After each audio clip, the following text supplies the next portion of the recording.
Hello! This video is not going to be about those self-affirming sentences which you can use to lie to yourself. I'm not going to tell you to repeat after me, I am almighty, 10 times or 100 times, because I don't think that really works. The 5 love languages is about showing your love to other people and maybe to yourself in an honest way, in a way that you really believe.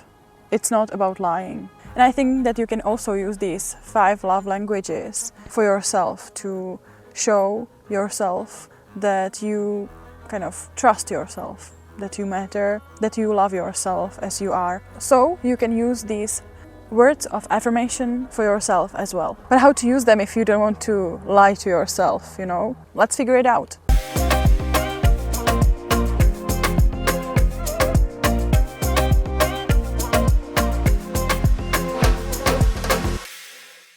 So hello friends and welcome to my channel. Today I decided that I will film in this really cool spot. This is in a forest which I really like, and being here is really calming for my soul, so I hope that you'll also feel this atmosphere here and I hope you enjoy it. Today we are going to talk about one of those 5 love languages from Gary Chapman, words of affirmation, and how to use them to show your love to yourself. If you don't know what the 5 love languages are, you can Google them or you can watch my previous video, which is all about 5 love languages.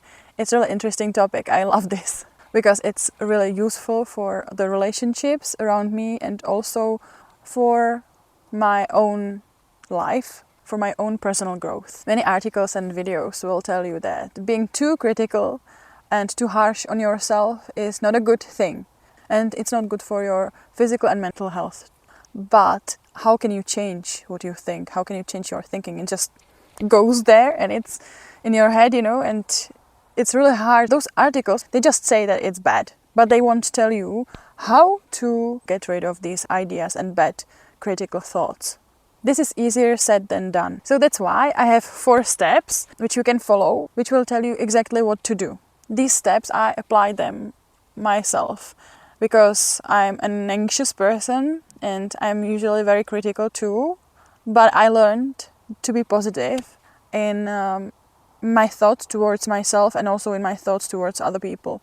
I mean, I'm still learning because this is really hard when you have really critical thinking. Because when I was small, my parents focused a lot on other people and on their feelings and how to kind of honor them. This kind of made us, me and my siblings, a bit too much critical towards ourselves. And I'm not saying that it's a bad thing to think about other people and their feelings, but at the same time it's kind of a burden for us. The idea of 5 love languages is here for us to kind of understand better how other person loves us and to show the other person how we love them too. But as I said before, we can make it towards ourselves as well, because if we want to love other people, if we want to have good relationships with them, we need to have a good relationship with ourselves. And it's really interesting because we usually see like, don't be critical to yourself and be very positive and so on. But as a human beings, we need to be critical to survive in this society. If we were not critical and if we didn't see what's wrong and what's right, then we wouldn't survive here and the society would just collapse. So I believe that everybody needs to be critical at some point. But if you are overcritical, if you are demeaning, if you say bad things about yourself, that's when it becomes a burden to you. That's when you can't live your life to the fullest because you are afraid. But without being critical, we would do crazy things like walking naked on the streets or crashing other people's cars. I mean, a lot of them at once. We are critical because we know the consequences of our actions. But what if we are too critical? What if we go through the day thinking only about how bad we are? I think when we were small, when we were children, we tended to be positive about ourselves. Like, you know, children usually want to be an astronaut or a famous ice skater or a singer or an actor. They don't see the limitations. They don't see the ceiling. They don't usually think about what's possible and what's not because the whole life is ahead. But then when we grow up, we usually realize that's not how it works. And there are so many limitations in our society, in our environment, in our background. So some of us become more pessimistic about ourselves. We become critical because we hear it a lot from people around us. And sometimes it's even a honorified thing to kind of be very much critical. Even small kids sometimes hear from their parents when they say, "Oh, I want to be an astronaut. Oh, I want to be a singer." And their parents answer, "It's not possible to be a singer. It's really hard to be a famous person, you know. You should be an accountant." I learned in an episode of Brain Games that actually positive reinforcement can help you to achieve your goals. They can help you to believe in yourself, and this belief changes into your reality, into your actions. Our psychology is very powerful. For example, baseball players play kind of their games in their heads to get ready for the game and to get better results. Or like cyclists in the world tour, they also say that the mind is the most important thing, that it's the base for everything.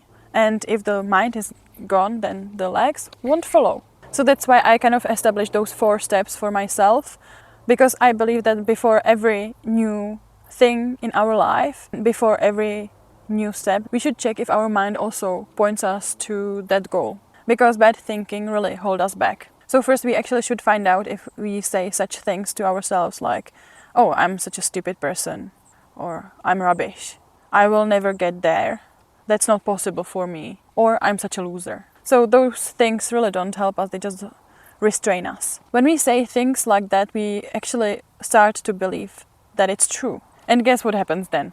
We really won't make it because we don't believe in ourselves. Or we don't believe that's our fate or whatever. Or we won't get there because nobody around us did that and we see it as impossible. So how do you get better at this? How do you learn how to speak positively instead of negatively about yourself? Because the thing is that you don't know what the future holds for you. You don't know where it will lead. That's why it's not good for us to listen too much to these thoughts. But how to get rid of these thoughts? Because it's really hard. That's why I'm going to give you these 4 steps, which you can use for your inner dialogue. So step 1, pay attention. Pay attention to what you say to yourself. If you pay attention to at least 5% of what you say to yourself, you may actually find out that you say horrible things to yourself sometimes. If you tell to yourself that you are not enough, then you will feel that you are not enough. And then your actions won't be enough. It's simple. That's the reality of it. So the first step is just to pay attention. What you say and when you say it. What triggers you. Like that, learn your old patterns. See when and where you kind of say these bad things. Is it because you feel uncomfortable? Or because you feel anxious? Is it because you f***ed up? So like this, you pay attention to it and you can write them down. Like when and where and what you thought.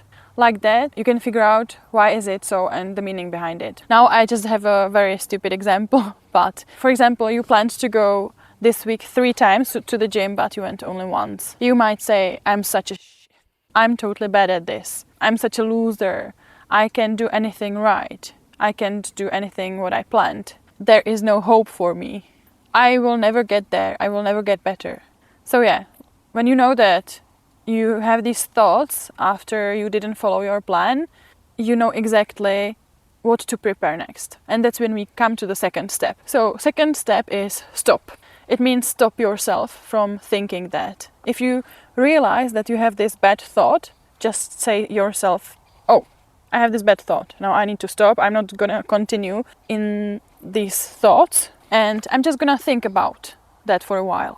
And then there is the third step, which is react. So now that you know what happened and you know why you said it and you stopped yourself from saying more, now you can react to those bad thoughts.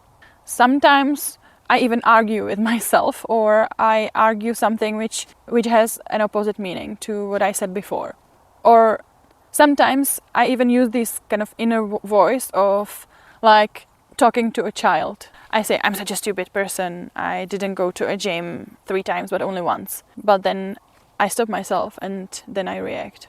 I'm not such a stupid person, come on, I went there once, it was amazing and I really enjoyed it. Or I can kind of react with a humor. I really like sarcasm, so when I say, oh, I'm really stupid, then I react to it. Come on, I'm not stupid, I already got my degree, come on, so it can't be that I have to be that stupid, you know.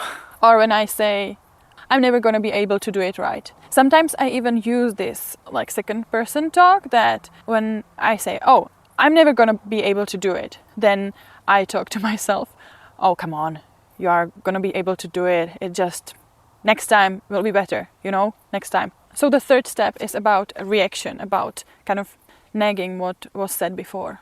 And the fourth step is learn how to use words of affirmation. So here we go. So here also we need to get ready, because sometimes if it's not natural for us to think good stuff about ourselves, we need to kind of think about them. We need to prepare them. And a really good thing is to think about what other people said about us. For example, if I say, oh, I'm stupid, then I react to it. Oh, you're not stupid, come on. You majored in this and this. And then I use words of affirmation when I say to myself, it's not that you are stupid. Everybody does this, but I really think that you can do that. You can become better. I really believe in you. And again, if I talk to myself as I was a second person, you know, it kind of makes it sound more like encouraging. It sounds more like a truth for me. It sounds like a friend. So I think that for these words of affirmation, sometimes it's good to just write them in your notes. When you just come upon some really good thing which you really think it's truth about you, you can just write it into your phone, into your notes, and then read it after some time and remember it. Because in that critical situation, we sometimes tend to forget about what is good about us. So thank you for today, and if you have any tips or if you tried these tips, let me know in the comments below, and I hope to see you soon. Bye.